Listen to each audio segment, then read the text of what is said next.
निरंजन भगवान का जो स्वरूप है वो ज्योतिष स्वरूप है। उन्हीं के मुखार बिंद से घंटे और शंख की आवाज दिन रात भुनकारे दे रही है और उनका जो स्वरूप है वो ज्योतिष स्वरूप है। हजार बातें की अखंड ज्योति वहां पर बराबर जल रही। अरे हम आप यहाँ पर ज्योत जलाते हैं, ये तो हम लोग उसकी नकल करते हैं, लेकिन वो अखंड ज्योति वहां पर ऐसी जल रही जिसमें ना तेल की जरूरत है और ना ही बाती की जरूरत है।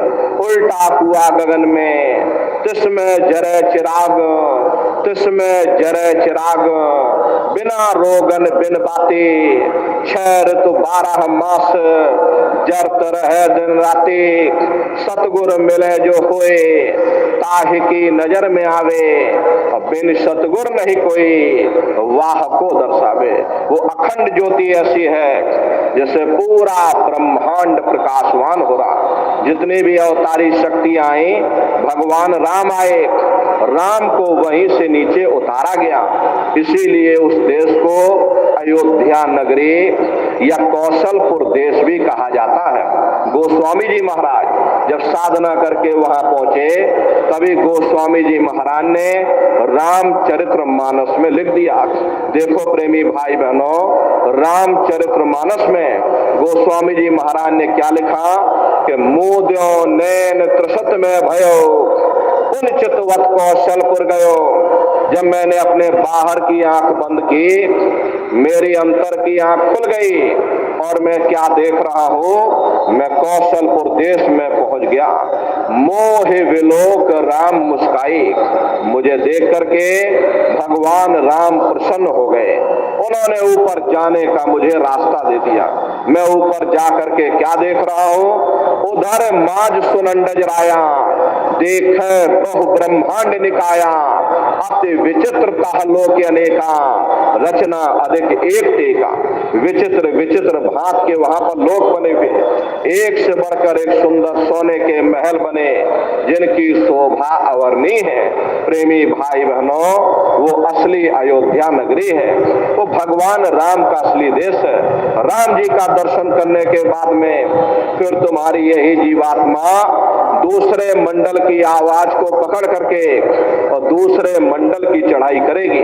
शाम तज श्वेत को गहना, सुरत को तान धुन सुनना, बंक के द्वार फंस बैठो और त्रिकुटी जाय कर लेना।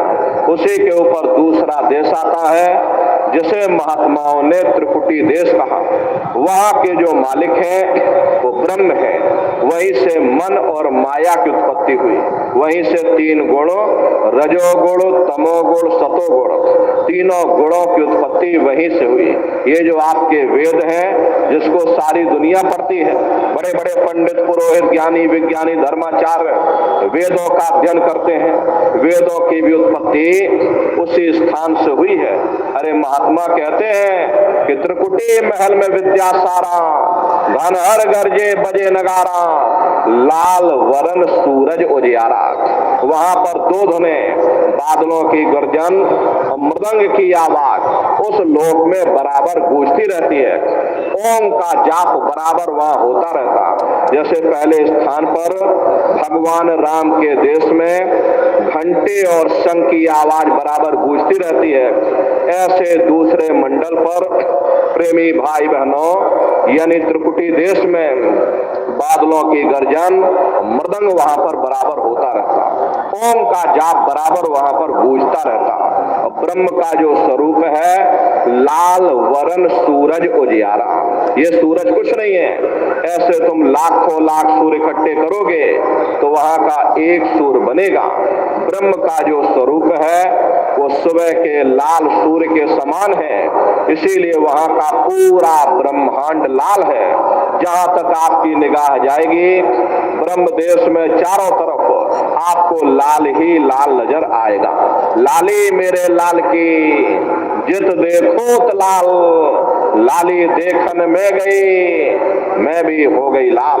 वो पूरा ब्रह्मांड ही लाल है। तो जितने साधक वहां पहुंच जाते हैं उन सभी को योगेश्वर कहा जाता है। योगेश्वर की पदवी उन्हीं को मिलती है जो ब्रह्म स्थान तक पहुंच रखते हैं। जैसे व्यास जी हुए, वशिष्ठ जी हुए, वाल्मीकि